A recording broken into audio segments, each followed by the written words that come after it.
Well, hello and welcome to an outside broadcast of Words and Music with me, Pete. And me, Sleepy Susie. Yes, we're in the car having a coffee and we are at... I don't drink coffee, I'm having an Earl Grey tea. This is having Earl Grey tea because she's that sort of person, you know. Ew, golly, jockey, hockey sticks and all that. Well, it was either that or hot chocolate, and I didn't fancy Yes. a hot chocolate. So this is a nice little car park. I've been here before with Mum when we just had a coffee, but the garden centre's behind me. I'll just quickly show you that. That Please don't is get my face in. Blue Cross, I think it is. You didn't get me, did you? No, I don't think so. Took over from Fossway Garden Centre.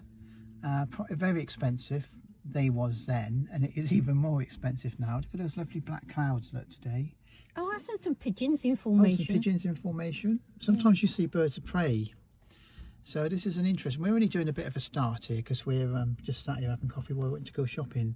Just got Mum fish and Yeah, chips. but they usually have a big maze here, made out of maize. Yes, a maze made out of maize. In the 6 weeks It's holiday. amazing. No, they do for the kids. 6 weeks holidays. They got a big this Blue Cross. Well, when it was Fossways, they got a big centre for kids Blue here, Diamond, not children. Blue Cross. Blue Diamond, sorry. Blue Cross is the animal.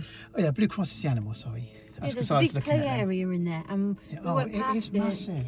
It is massive, but it's so noisy. Oh, I couldn't work in there with all those children. It'd drive me insane. I think there's a walk around here because I think I can see people. Yeah, walking their Dan. dogs. If you see in the trees in the distance there's a walk. There was a man just over there with his dog Yeah, as well. so I think somewhere you can get on the walk. It might be down past the hospital because that's our lovely hospital, which is the best hospital in the Cotswolds. They're lovely people. Yeah. And yeah, you've just Well, sat they've here. looked after you a few They're times. brilliant. They're way better than Gloucester. Gloucester's a hellhole of a hospital. Cirencester nice. Though. Yep, Cirencester's nice. Morton They've in the looked Marsh is after nice. Pete as well. Banbury, you went to Banbury, didn't you? That's Yeah, Gloucester's that's Oxfordshire. Oxfordshire. That was for my foot. Yeah. Yeah, and they're nice people there. Susan saw a private one, but on the NHS, so that was nice. Yeah. But Gloucester's probably the worst hospital, and hopefully I don't have to go there again. I'm sure it's not the staff's fault. The staff are nice. It's just like all the NHS are all underfunded because the government doesn't care about funding. It just cares about all the immigrants and things like that, which I say every week. But because it's a really frustrating subject, you know, they cut all disabled people's benefits to make sure they can have money for them. And of course, the amount of wages they're taking, the MPs. You know, they said they haven't got any money for the police, the fire people, even the soldiers they cut, didn't they? At one point they were cutting all the army down, then they need them again. No, but they have cut the army down because they were saying that if it did come to a crisis Okay, coffee time. and we needed the army, etc., they said they would have to have a mass Well, you think recruitment. we used Well, to not have recruit- the they best said- navy, didn't we, in the world? Now we Yeah, haven't by a long but way. They said if it came to we were, well, the word I used, I don't usually use words like this, will be buggered if it come to war because we We shouldn't use words like that. That's basically the word to use because they said. Andrew, that is in the Bible, I'm sure it is, isn't it? Buggery. But no, they Sodom and said, Gomorrah. There's all at it there, weren't they? but they said our army has been so reduced in size, we'd just be walked over basically, and they'd have to do a mass. Yeah, but the thing what's the word I'm looking for? it's not Mass conscription. conscription, yeah. Yeah, because he said it'd be a matter of having to do it. I because personally we- think they should bring that back now for say 16 to 18 or 20-year-olds because a lot of them, there are a lot of nice people out there that are sick, in that age bracket or even the teenagers, and they're lovely children. We've bumped into some in town. They're very polite Yeah, and they're nice, yeah. extremely nice, but then you You've got get the other that scale. other scale that are just little scumbags who are Little sods. destroying That's what things. my nan would say. Yeah, they destroy things, they're graffitiing, they got no respect for anybody. Those are the sort of people they should, instead of giving them, well, they don't Well, even see, give them it's- prisons. If they steal a car, It's not just that. I know they say you shouldn't blame the parents, right?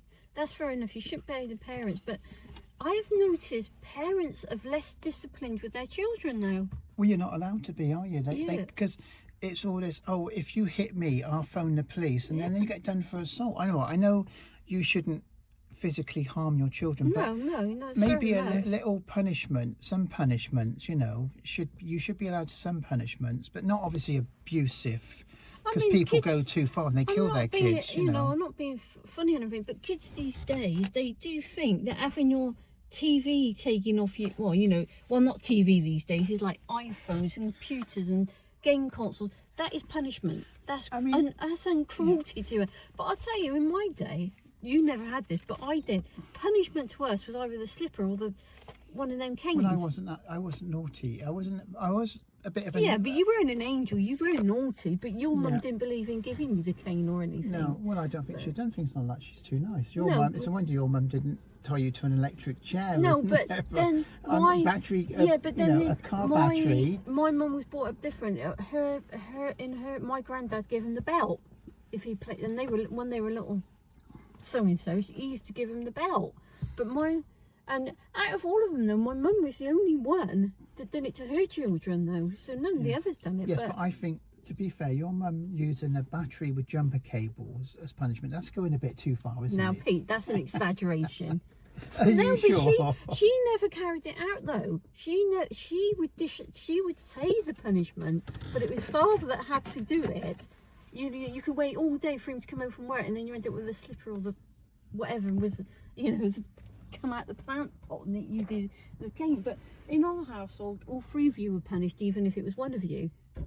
Yeah, well, But, I mean, but nowadays... That's a bit much, all three of you being... But nowadays, you're not allowed to do that There's sort kids of thing. walking around with £1,500 iPhones. I know. They've got Xboxes, they've got PlayStations. I never had any of that. I tell you what, when I had my first digital watch, which was a cheap one, I was like, this was an amazing piece of technology. It was a digital watch. It was a little tiny plastic thing that you pushed a button and it lit up and told you the time. And that was, to me, I did have an Atari 2600. Oh my God, I wish I'd have still got it now, because they go for a lot of money now. That was very basic, blocky graphics. But it was state of the art then. The Atari was, then sadly Atari sort of fell out of the games console, which is a shame. I still have my first. I do believe somewhere I still have it. My first watch. It was Timex, I think, and it's a wind-up one. And what You're winding me up. No, don't wind me up, Susan. Just tell the truth.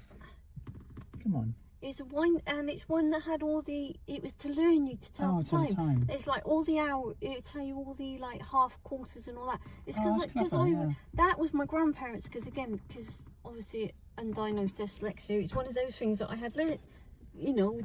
I still have trouble with. Well, not telling the time, but because I know. Yeah. I just don't. Well, it's complicated, isn't it, for you? With me, people like you are complicated. I could sit all day in one place and. We're like a cat, aren't you? You are like a cat. You don't. I don't notice time. You've got no concept of time, have you? Maybe your internal clock, because people have those sort of things. Because you wake up at the same time. You go. Well, if you're normal, you go to sleep at the same time. At me, I go to sleep at 5 o'clock in the morning. But there again, a lot of the times, I've got to listen out for Mum, because Mum's had a few falls, and with having what she's had, I'm always listening in case she has a fall to phone the doctor or an ambulance. So, no, I'm just saying. So that was my. But you do have internal clocks, but I got a feeling you don't seem to have any sense of time, like a cat or a dog. They just like a goldfish. They say they got no sense. I think you've got. That's like you, isn't it? Really, you don't have any, and that's not. I'm not being nasty. No, I know you're not. I think you're the sort of person that could sit maybe at a desk. Yeah, but I can do that. It's not a maybe. Stamp things or do things, and then 10 hours later, somebody will come along and say, "You was meant to have finished like 4 hours." Well, we tell you an incident. Was it really? We will tell you an incident of me not noticing time. Go on, Pete. What was that time when we were moved house and you left me painting the bedroom? Yes, well, a normal person painting the bedroom, say... The full walls. I mean, they're say 10-foot high walls probably, aren't they? Or 9 foot, I don't know. Whatever they are, yeah. And about maybe 20 foot along. So you could probably do it in a couple of hours, and not a slapdash job. Admittedly, doing doors, if you're doing gloss, I hate painting. Oh, that's a different story. We don't use gloss because Mum can't stand the smell and it makes my skin itch. Gloss. Oh, so no, we're painting walls. We make it clear. So, Susan was left to paint Mum's room. Okay, she did a nice job, but me and Mum was ferrying stuff to and fro. And I don't know if we went. What we did. No, you went back to Cheltenham to carry out some business. So you were going all day. So we had to. I was gone all day long, and I thought. Well, Susan would probably finish Mum's room off and then maybe start on some doors and no, we got back and she was still sat there virtually in the same spot painting the same and wall. it hadn't finished. I said, what the hell have you done? She goes, what? Because it's like 6-7 hours later and she'd only done a small bit. I said, oh my God. But I must admit, nice. it was the nicest painted room in the house. The others were good, not saying there wasn't, but it did need a lot of work. And unfortunately, I'd have to come back to something. When you move in, you know, it was rented off councils or housing associations. They don't tend to do a lot for you. They give you the house in any state and leave it up to you. But now I know I'm saying this a lot, but if you're an immigrant, I've watched the people across the road in the flats. Every 6 months, as a new person moves in, they move somebody and move them out, because I suppose they're like a stopgap to giving them a house. They fully furnish it and they redecorate it every single time, and you see them take all the furniture out, take new stuff in, and they're always foreign people, they're always immigrants, and they get fully furnished houses, fully decorated. None of our people that are born in England, I don't care what colour you are, first of all, I'm not a white supremacist, don't get me wrong. I think if you're born in the UK, no matter what colour you are, what nationality you are, you should have priority on things, everything, and it shouldn't go down to the immigrants coming in and getting it all. Well, the morality of the story is... Don't leave Susan painting if you want it done quick. No, but if you want it done properly, you can leave me in charge. Yes, now, later on in the year, I'm taking Mum away again because of, you know, everything's happened. We're going away, and Susan's staying in the house. With the cat. With the cat. Now, she's meant to be doing some painting for us, doing some walls. I'm getting some... Mum only tends to like one colour, really. She doesn't like colours, and I don't like a lot of colours. Susan, I don't know what Susan likes. It's very difficult asking a person like her. You know, she's a bit complicated, but don't tell her I said that. So we're going to leave her with some paint brushes, some paint, and she's going to paint a few of the rooms, hopefully. Now, we'll be gone a week. Now, there's the hallway to do. I might get the hallway done. There's Mum's bathroom. Now, Mum's bathroom downstairs is very small. It's, I don't know, 9 foot by 7. Hey, I ain't painting the whole house. No, so she's painting Mum's bathroom and some doors. The doors will be painted in just a white paint. You said I'm doing it. You haven't even asked me if I could. I did ask you before. I said I'd leave you there. I'll buy you some sandwiches. I haven't agreed to do all this painting. I said I might do a little bit of painting. Well, you've got no choice. Otherwise, it's like, Mum said, if you don't do it, you've got to find somewhere else to live. I'm not going to live in the shed then. Well, you can't live in the shed. There's not enough room in there. I don't mind. I only need a little small hole. All right, I'll make a room in the shed. Now you can live in there for the week. Can you sort the shed out while you're there? Then it needs tidying. But no, so I'm imagining Susan will have one door done and maybe half a wall by the time I come back in the week. I'll be leaving her some sandwiches. You'll have sandwiches. You can go and get yourself a coffee, talk to Verity. I don't drink Sorry, you can get yourself an Earl Grey tea because you're that sort of person. Or hot chocolate. Talk to Verity and talk to Alana. She's lovely, Alana. She's going to be in our new book. Because Susan at the moment and me, well, sort of mostly Susan, but I'll be doing something to it, is we are coming up with, Susan's come up with 2 new Adventures of Luna, the Rescue Cat. And Alana and Verity are going to be in the second book, having adventures. And if there's anybody out there that wants to be in it, let us know why you should be in the book and what sort of adventure you'd like to go on with Luna. Because it'd be interesting to see, wouldn't it? So you can go on... You can go on an adventure with Luna and just tell us what you want. If you do it quick, because we're getting the book together soon. Well, not that quick. I've got to do one on Oxford first. Yeah, well, you know what I mean. But just tell us why you would like to be in the book. And what... Hang on, Susan. Don't keep interrupting. It's very rude. So you see what I mean? You've got to put up with these dyslexic people. They're very rude and they don't let you speak. They like to interrupt you all the time and it's very frustrating. Anyway, so tell us what you'd like to do with Luna and a little adventure, and you might be chosen, some of you will be chosen randomly to be put in the book. And if you're in the book, there'll be somebody chosen as well to get a free copy of the person in it, won't they?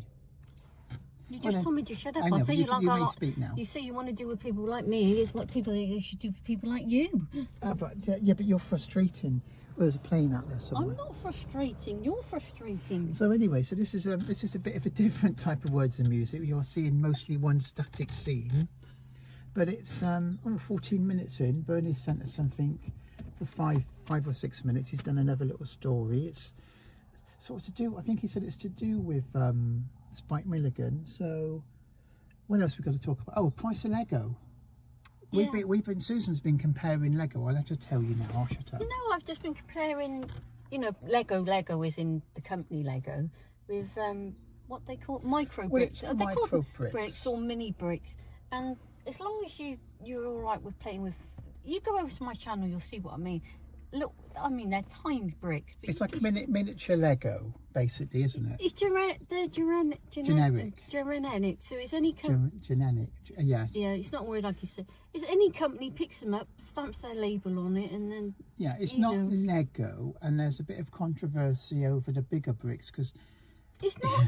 They said it's if you look at it's Lego, it's not. Yeah. You can't even say it's a rip off of Lego. Well, you can't, because look how many things are copies of other things. Everything's a copy, isn't it? When they make a film, another person will come out with a different type of film. Yeah, but it's like Lego. So you can't really... Lego take the films and create a scene into Lego. Like Batman, Star Wars. So they've taken it and then put it into their Lego. Yeah. But these Lego companies, these other Lego companies, not exactly like that, because I've done a Chinese garden. They're not Lego companies, they're brick. Well, brick companies. You've got to call them building brick companies. Yeah, building brick companies. They're similar design to Lego, and they go together similar to Lego, but it isn't officially branded as Lego. It's just tiny bit, but they've got some brilliant ones. They, to be truthful, they've got some nice gardens. If you watch your channel, the Dyslexic Explorer's Notebook. The Dyslexic Explorer's Notebook. Go and have a look at Susan's channel. And I have to admit, I've had a few different Legos. The reason it's nice to build is, for me, having depression, I like to do things that take my mind off of thinking about bad things. And reading, for me, is a bit complicated at the moment. I can read, by the way. I learnt with Janet and John books from school when I went. But concentration is really bad when you've got depression. I was going to say dyslexia, depression, and it is. Well, you've got dyslexia. Yeah. So at the moment, I'm off my reading. So doing Lego and doing jigsaw puzzles, certain types of jigsaw puzzles, I only like ones that are like mystery puzzles. I don't like doing like a cottage, and they're nice, but I like doing different types of jigsaw puzzles. And it takes your mind off of things, doesn't it? It takes you away for a bit from all the bad things that are happening in the world. And Lego. But if I go back to what you were saying about the Lego, I'm building at the moment an astronaut, and it's mini Lego, or micro Lego, whatever you want to call it. I don't know which. I couldn't find a company name in it, but it's basically mini Lego. And what Pete's done, he's made an official Lego one. And what we're going to do, well, it's not up yet, but it will be soon, because I'll finish over the weekend most probably. And we do a little video on it. Pete's made his into a video already, but I'll do like a photo diary of mine like I usually do, and we'll compare the two, because he's got an astronaut and I've got an astronaut. It's very interesting. The outcome, you'll be quite surprised. Some of these, now the controversy is people say you should buy Lego, you shouldn't buy these things, but when you're talking about Lego, if you look at Star Wars, there is one particular Star Wars, the Death Star, and it's going for £999. Now, come on, parents can't afford to buy that. Their kids want Lego. So this is a good alternative. Well, it's cheaper, but in some cases, it's actually better than the Lego. How much was your Lego? What one? Your astronaut. Well, it's half price at £7. It should have been 15. It's a 3-in-1 kit. Yeah, so mine... it was actually £4.55. Yes, and you'll see the difference, and I won't say now because it'll spoil it, but go and have a look at Susan's video and you'll be very surprised. Well, it's not up yet, but it will be when it goes up. You'll be very surprised at the difference. It is the one I've got at the moment is the garden I done. Yeah. But I mean, when I was younger, you could have Lego, and I had money on a Friday when you get a little bit of pocket money for doing odd jobs around the house and all. Like, you used to be able to go and buy a small little Lego kit with it, but you can't now. You can't now. I mean, it's hundreds, 150. Yeah. When they put a name on, they put like, Harry Potter Lego. Mm. And if it was normal bricks, you used to be able to buy a bucket of bricks, didn't you? Maybe, I don't know what the cost was, maybe 10, 15 quid. I mean... Now, Harry Potter, some of them are £250, and it's just because, all right, they are nice, they're nice designs, and it'd be a nice build. A lot of them now are aimed at adults, And then of course, the price goes through the roof for Harry Potter and Star Wars. It's just ridiculous. But I mean, it's like when I was young. I mean, I built a Lego city, and Lego City now. Look at those two big blackbirds. Cool. Oh, sorry, I had to go around because there's two giant blackbirds. When I was younger, I built a Lego city, and now it's all the rage. Now you have got Lego City, and mind you, the Lego City stuff is not too expensive, but there's a lot of it, and some of the little figures on their own are like £10 a piece. That's expensive. It's a whole. You could build it forever. I mean, it's like having a hobby of the trains, isn't it? And I know some people might think, oh, well, Legos for kids. It's stupid. Well, but there are adult Legos out there. If anybody was wondering, I was doing this in the late 80s, early 90s. And no, I didn't keep anything because I got rid of it all. Yes, and sadly, a lot of Susan's stuff now has been retired, they call it, and it's worth a lot of money. Well, you get to a point in your life when you get. I was bullied. I haven't got any of my toys from young, which is a shame. I was bullied and picked on a lot, so I took it to heart when somebody started calling me a baby, and saying Lego was for babies and for boys, not for girls, and that sort of thing. So I got rid of it all. Yeah, basically. It's a shame, isn't it? And I did. I had a load of it. I said I built a city. A lot of people at the moment, they buy Lego as an investment, because if you buy some of the kits. Some of them are quite cheap, I must admit, but some of them can go up by 10, 20 times in value in a couple of years. So you buy a load of Lego up, you sit on it for maybe 2-3 years, and then when it becomes retired, it becomes very valuable. And some of them go for thousands and thousands of pounds, the really rare Lego. So it's actually, a lot of people use it as an investment to make a lot of money out of, if you get the right kit.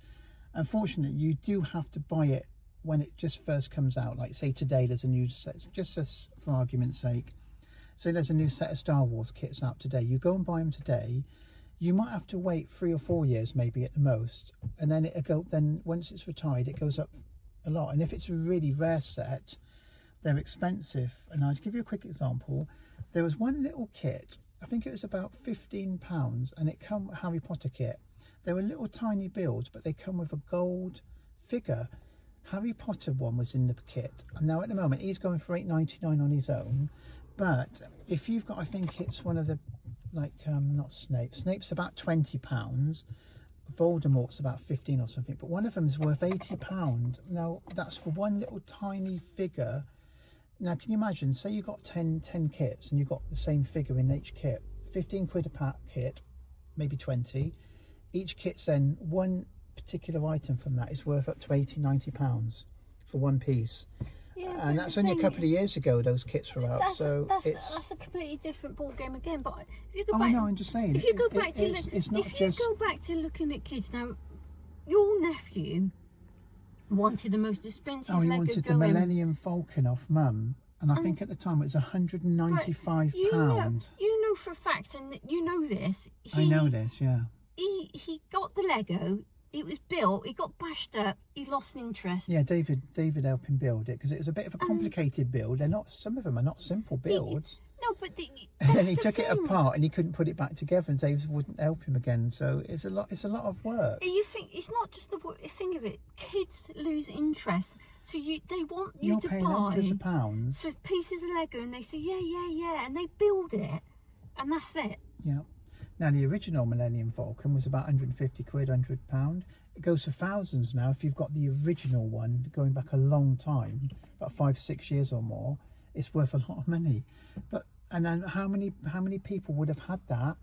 The kids got fed up with it, and then after a while give it into charity shop, thinking it was just Lego. It's not worth nothing, and it's worth thousands. Well, okay, we've been sitting here for nearly half an hour. I think we should go shopping. Yeah, I'm going to shut up now anyway. So I think we've nearly got a words of music. If it's any good, just sat here. So we'll put Bernie on in a minute after we've finished talking. And then Peter give you some music to play. I'd say some Adele, because we've been listening to Adele in the car. No, we haven't. We've been listening to Duffy in the car. Yeah, but we was talking about Adele then. So we got Adele, Duffy, put some of theirs on. What else would you like? Sutherland Brothers. Sutherland Brothers, they got some fantastic music. I'll link them in the link. A bit of Massimo Peretti. We have to have Laura. Imaginarium. The new. We'll have some beautiful Anna Black. Yes. Kate Nord again. Yeah, another amazing Kate Nord. Yeah. Kate Bush, because I always have Kate Bush with Kate Nord. And we have Dusty Springfield. No Age. We have some No Age. All right, then Dusty Springfield. Dusty Springfield, and we link a few others. So we hope you enjoy this Words and Music. It's been totally different. I'm not sure if it's going to come on because it depends how good the sound is through my phone, and it depends if you like this. But okay, thanks very much for listening, and we're going to put Bernie on now. Okay, like we said, Bernie's about to read us a poem, so he'll be taking that away in a couple of seconds. He did warn us that there is one swear word in it, so it's part of the poem, and it's what it is. So please forgive us for that. But it is all part of the poem, and it's obviously not going to be the same without it. So we don't normally do that, and then nor does Bernie, that's for sure. But as I said, it's all part of it. So sit back and enjoy Bernie, and then we'll be right back after Bernie's poem. Well, folks, hopefully, although you still detect a bit of it in my voice, I'm more or less recovered now from the dreaded lurgi. As I have found a serious poem for you this week, but still can't escape a little loose connection with Milligan. I can't let go of the chap. So let me take you to somewhere abroad. In a mess tent one evening, the new major of the unit, a tall university chap with the biggest ears you've ever seen, that they called Jumbo Jenkins, had decided he was going to improve the cultural well-being and knowledge of his men. So every week he would give a lecture on a subject. Maybe it could be a poet or something like that. And so here they all are. They're gathered in the mess tent for what's supposed to be a voluntary attendance, but woe betide if you didn't. And they're all sitting, waiting and making a noise. Up on the stage jumps the sergeant major, who proceeds thus. "Hey, silence, you horrible lot." And then there's the usual catcalls and everything else while they settle down. "This evening, the Major is going to give you a talk on," and here he looks at a piece of paper, "Keats," meaning the poet. "And I don't suppose a single one of you ignorant bastards knows what a Keat is." I can't read that bit without laughing my head off. It's so funny. Anyway, get rid of the humour. Now the connection, obviously, because of that reference to Keats. What else have I got to read but a poem by John Keats? And he travelled quite extensively in Scotland. And I thought, let's read a poem that he wrote in Scotland, seeing as I'm currently issuing a series of videos that I took in Scotland last year. His poems are often quite different, even from each other, and don't always seem to make sense when you first read them.